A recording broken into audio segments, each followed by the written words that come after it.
And welcome back. So in this one, I'm going to draw the neck and explain some of the things to look for that can help you commit this to memory. So I'm going to first start with the sternocleidomastoid. That's going to be the V-like shape on the front of the neck. And then the trapezius, that triangular shape from the top of the neck down to the shoulders. And then the collarbones. And these are actually legs to the sternocleido. So you have the main two that we tend to see on the front of the neck, but then you have these two little legs, and they are the clavicular head of the sternocleidomastoid. Another thing to keep in mind is that the neck is cylindrical, but also has a bit of a curve. So you can see I add a center line there to sort of reinforce that curvature going into it. So it's real easy to want to draw these things too awfully straight, stacked, parallel, things like that. So just to make it look a little more organic, I want to think about things like cross contour lines, wrapping lines, center lines, things of that nature. So now I'm going to bring the two main parts of the sternocleido down, give it a bit of a belly or a thickness more to the top, narrow it down. Now, just as the name implies, it goes right down in between the collarbones and attaches to the sternum. You also get a jugular notch or jugular fossa, which is an indent in the area right there. It's helpful to get. So if you start to think about areas of the neck as concave, convex, so concave is going to be the depressions or the fossas of the body, and convex is going to be the outward protrusions, just like drawing the Adam's apple here or the larynx. Now obviously you can simplify these areas greatly and you don't need to go into this much detail, but for the sake of this study, I want to show you that if you get these forms and these concepts and early on in the sketch, it becomes a lot easier to keep them in mind and create that sense of depth and dimension moving forward. And you can see these triangular shapes that I put in that are in between the sternocleido and the trapezius. It's actually referred to as the supraclavicular fossa, and that's the area where we're going to attach or draw in a lot of the smaller muscles. In this area, you get the scalenes, and I think the one anterior one is actually hidden behind the sternocleido, but I'm just going to put them in full view here. And you have the anterior, the medial, and the posterior. So just remember, anterior means towards the front of the body, posterior towards the back. And then another one that's pretty neat to pay attention to is this one right here, and this is the omohyoid. And so it goes from the hyoid bone, that little floating sort of wishbone in your neck, and it pulls that down, like so when you swallow, and that attaches all the way down towards, I believe the scapula, but into the shoulder area. But this particular muscle is kind of neat because it creates another triangle. There's a lot of triangles in the neck, and then it also gives you a really neat way when you're drawing those stressed out poses for your characters. You know, somebody screaming, fear or anger. Like there's times you can really shade these areas very distinctly, and you'll see by the end of it I add some shadowing to this for you to sort of envision what I'm talking about. Another one to pay attention to is the platysma. It also intersects with all this and creates a lot more detail, and that combines really well with all of these other pieces to give you like these lots of opportunity to render and draw detail or even over detail the neck anatomy. So I'll erase this for now, and I'll basically come back and show you one that's got a few primary labels. But when I teach this stuff on the channel, I try to always get people to start here or maybe get you started here, get you motivated to draw something, to do something, but check your anatomy books. I never want to proclaim that it's like, hey, all the ways that I'm teaching you are entirely correct. I think that it's up to us to always be stewards of our own education and do our due diligence and double and triple check, especially when it comes to anatomy. I've said it before on different videos. I use a variety of anatomy books, some that are more illustrative and some that are more medicinal or medical, but they all seem to take some sort of creative liberties or adjustments based upon their knowledge with various volumes and layout of the body. So again, I want to teach this in a way that hopefully motivates you as an artist, but not to say that this is entirely 100% correct. So here I'm just showing you some different shapes to look for and why I think the omohyoid going in front of these scalene muscles gives you some neat ways to sort of shadow. And what I tend to see is these W-like patterns and then these overlapping strokes to that. So I'm going to show you another example here that again, I think can help you draw this more comfortably. And so you can also kind of stack some little ovals side by side, but in a V-like stagger, a W-like stagger, and then shadow to the one side, and that will start to give you this feeling of depth perception, right? And you can take this as far as you want, and then you can even crisscross over top of it, as you'll see here in a second. And this is also where I think it's, again, helpful to pay attention to the platysma, because a lot of these things are just working together to make these shapes. And or the skin. So just like when you go to draw your more elderly characters or your monstrous characters, sorry to compare the two, that sounded bad. You're going to do a lot more like the loose skin or the textured overlapping folds of the skin, right? And so that's where stuff like this can get really fun. You can put these parallel or overlapping shapes, and remember, you can, or if you do this right, you're generally going to see it look more confident and well done without the line on the light source side. So just remember that you could sort of check the work by erasing that line back. Now the stuff on the top of that perceived line can be in full detail, like the areas that are affected next to it. But you can really play around with just what we're doing here. You can maneuver these lines around.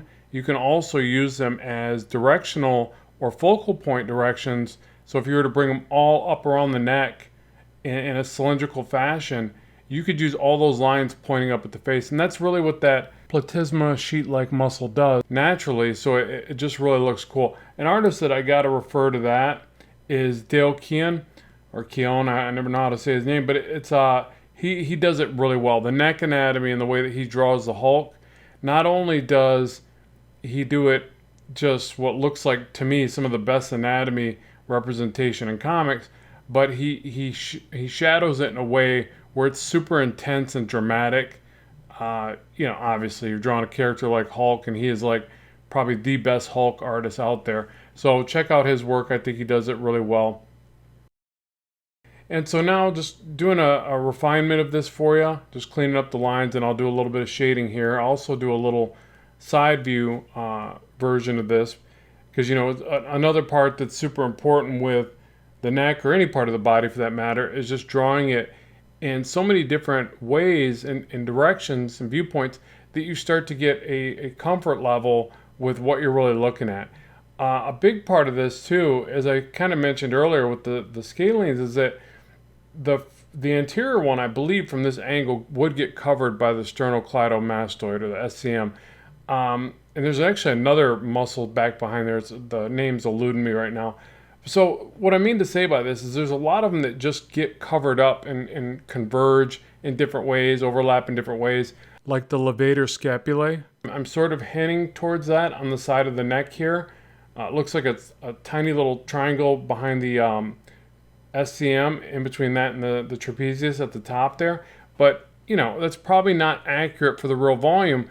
But when you turn the head sideways, that muscle is very visible, not in a volume sense, or not in a sense of when you're drawing an actual character per se, but in an anatomical sense, like when you're looking at your anatomy books, it becomes very apparent, very big.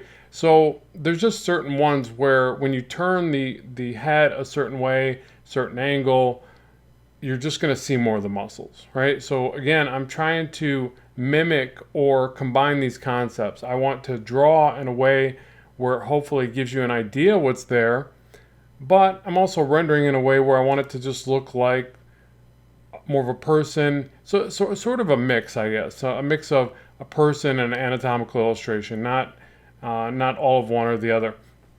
But I guess that to me, that's what a lot of intense looking comic art is like, hey, let's make this stuff look like almost like there's no skin, right? It's just like when they draw the characters with suit designs, it looks like the suits are so tight you could make out the neck muscles, and that's just silly, right? I don't know of a material that would be that thin and conforming in any way, it just wouldn't be possible. But hey, in comics, anything's possible. So that's the fun of it.